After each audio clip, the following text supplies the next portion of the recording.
We now turn our focus to the historic climate change deal that was sealed in Paris on Saturday. The agreement was adopted with no objections by 196 parties to the United Nations Framework Convention on Climate Change.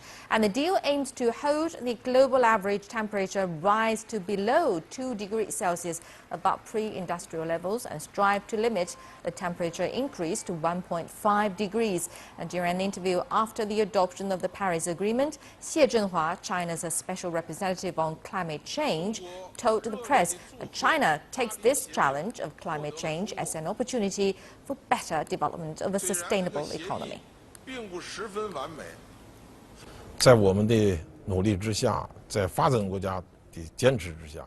Through our efforts, the agreement has further strengthened the principle of common but differentiated responsibility, and the principle should be reflected in all elements, including emission cutting, funding, technology, and transparency.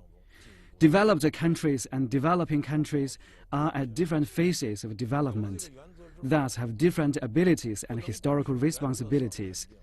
The agreement makes it clear that the developed countries should continue to take the lead in reducing emissions.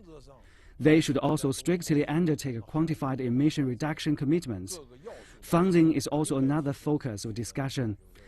Developed countries should fulfill their promise, which is to provide $100 billion of financial support annually before 2020.